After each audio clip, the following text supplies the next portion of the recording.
Bonjour, me revoici avec une petite vidéo qui portera aujourd'hui sur le calcul des heures puisqu'il s'agit d'un calcul et d'un format bien spécifique. Donc ici, je vous ai composé deux tableaux différents. Le premier avec une heure d'arrivée, une heure de départ et juste la durée de la pause. Et ici, un tableau avec la possibilité d'une première prestation, par exemple le matin, d'une pause à midi et d'une deuxième prestation l'après-midi. Si par exemple la personne est arrivée à 8h45 et avec 2 points c'est beaucoup mieux qu'un slash, qu'elle est repartie à 16h10 et qu'elle a pris 20 minutes pour manger, vous constatez déjà qu'au niveau de l'encodage, je respecte bien le format horaire. J'ai les 2 points et le fait qu'Excel me les place à droite signifie qu'il a compris que c'était des heures. Mentalement, si je dois effectuer le calcul, je vais calculer la différence entre 16h10 et 8h45 et ensuite je vais soustraire les 20 minutes de pause. Alors comment ça se traduit en Excel? La formule va toujours commencer par un égal, mais ce qui est le plus important, c'est d'aller modifier le format. Effectivement, une heure, pour composer une journée, il en faut 24. Au bout des 24 heures, on revient à 0 ou à 1. Donc, pour éviter que sur un total de 38 heures, Excel ne vous en donne que 14, c'est-à-dire la différence entre 24 et 14, il faut lui expliquer qu'il doit calculer les heures sans revenir à 0 au bout de 24. Comment est-ce qu'on va procéder? C'est que je vais sélectionner les cellules dans lesquelles je dois effectuer le calcul. Donc je vais même prendre la ligne d'en dessous pour bien préciser là où je vais mettre mes calculs jour par jour. Je vais appuyer sur CTRL pour sélectionner la plage qui suit. Je ne trouvais plus mon mot, excusez-moi. Et je vais aller directement chercher dans les formats le lanceur de groupe. Je vais aller cliquer sur personnaliser et si vous faites défiler le personnaliser, vous allez constater à un moment qu'il vous propose un format horaire mais avec les heures entre crochets. Et si je n'ai pas besoin des secondes, je vais simplement cliquer dans la petite fenêtre qui est ici et enlever les secondes. Le fait que vous placiez le H entre crochets dit à Excel qu'il ne doit pas s'arrêter à 24, mais qu'il peut continuer à compter au-delà de ce chiffre.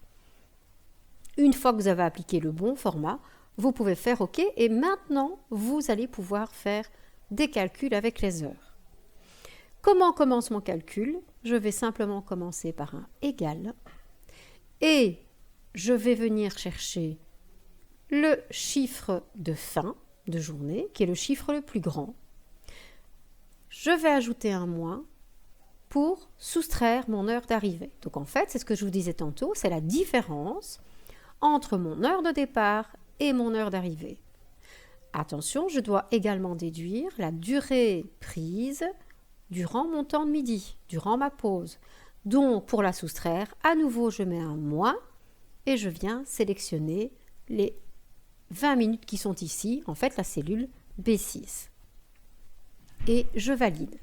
Et donc, je sais maintenant que la personne a travaillé 7 heures et 5 minutes sur sa journée.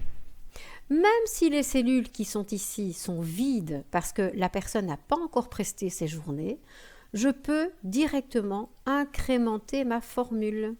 Et quand j'incrémente ma formule, eh bien, les cellules suivent. Donc si je clique 2 fois sur cette formule-ci, je constate les différentes cellules utilisées parce qu'elles sont encadrées. Si, donc je fais Escape pour sortir, si je vais maintenant cliquer par exemple sur celle-ci 2 fois, regardez, en même temps que je n'ai incrémenté ma formule, il a déplacé les cellules de référence pour le calcul. Et là, comme ça, je suis sûre et certaine que j'ai les bons chiffres. Ça, c'est pour la première partie. Maintenant, au niveau du total de la semaine, eh bien, je peux utiliser la fonction somme également.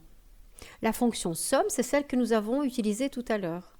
Donc je me place dans la cellule où je veux le total et je vais appuyer sur état.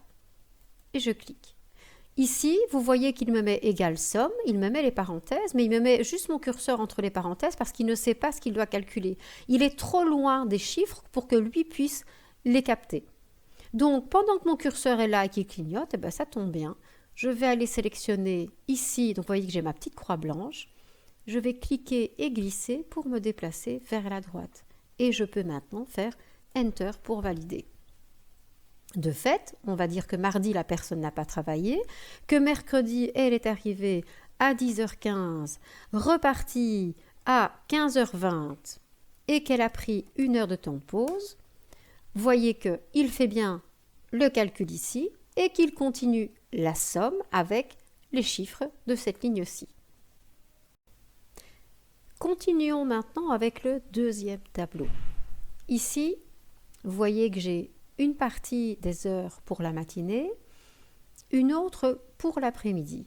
Attention, durant le temps de midi, il n'est pas nécessaire d'encoder une durée puisque elle va se calculer entre guillemets toute seule lorsque nous allons effectuer le calcul de la journée. Alors, comment calculer pour la journée? Je dois faire la différence entre mon heure de départ et d'arrivée dans l'après-midi et je dois ajouter cette différence au nombre d'heures effectuées dans la matinée. Donc, formule, je commence toujours par un égal. Ce égal, on va utiliser les parenthèses. Les parenthèses, si vous ne connaissez pas les priorités en mathématiques, je vous conseille d'aller faire un petit tour sur Internet et de consulter ce qu'on appelle le PEMDAS. D'ailleurs, je vais vous l'écrire ici. PEMDAS, qui est un petit moyen mnémotechnique pour retenir ce qui est prioritaire dans les calculs. Je reviens ici. Je commence donc ma formule par un égal ou un plus. Je vous ai déjà dit que c'était la même chose. Et je vais ouvrir une parenthèse pour pouvoir placer dans celle-ci la différence des heures pour l'après-midi. Donc, c'est égal à quoi? Mon 16 heures, donc la cellule qui comporte 16 heures, moins la cellule qui comporte 13 heures. Dans ces parenthèses-là, j'ai maintenant le nombre d'heures et de minutes travaillées dans l'après-midi. Et puis, je vais ajouter ce que j'ai fait la matinée. Eh bien, je recommence. Je vais ajouter, donc je mets un plus. Et je vais ajouter quoi? La différence entre les heures de l'après-midi, donc au départ, moins l'heure d'arrivée. Et je ferme ma parenthèse. Et je valide. Et donc, vous constatez que j'ai bien le 7 heures qui apparaît. Ici, la pause, pour le temps de midi, étant donné que je m'arrête à midi et que je reprends à 13 heures, je ne dois pas la déduire. Qu'est-ce que je pourrais déduire éventuellement comme pause? C'est que si la personne, à un moment donné, dans la matinée ou dans l'après-midi, sort, va faire une course, fait une pause qui n'est pas un temps de table, je pourrais éventuellement ajouter, par exemple, 15 minutes dans cette cellule-ci. Et si je mets 15 minutes ici, eh bien, du coup, je vais devoir enlever ces 15 minutes de la prestation. Donc, dans la formule que j'ai déjà composée, alors soit je clique 2 fois ici et je continue ici à la fin, où je mets un moins et je vais sélectionner la durée renseignée dans la cellule B12, ou alors là je fais juste un delete pour l'enlever, je vais me placer dans ma barre de formule, vous voyez ici au-dessus, je fais mon petit moins, et je vais quand même sélectionner la durée de pause et je valide. Et donc vous constatez qu'au lieu de travailler 7 heures comme c'était renseigné avant, la personne n'a pu travailler que 6 heures et 45 minutes. Pareil pour ici au-dessus, eh bien je vais incrémenter ma formule de façon à ce que la formule s'adapte à chaque nouvelle colonne, en fait à chaque nouvelle journée. Pour le total de la semaine, on va recommencer. On va faire somme automatique. Il pense qu'il doit calculer au-dessus, mais ce n'est pas ça du tout. Donc, vous voyez que là, tant que c'est en gris, c'est que c'est bon. Je vais aller sélectionner les différentes cellules et je vais simplement les sélectionner pour pouvoir faire Enter. Voilà, c'est fini pour ce petit complément sur le calcul des heures. N'oubliez pas, ce qui est important avant de faire le moindre calcul avec des heures, c'est d'aller modifier le format et de choisir le H entre crochets. À bientôt!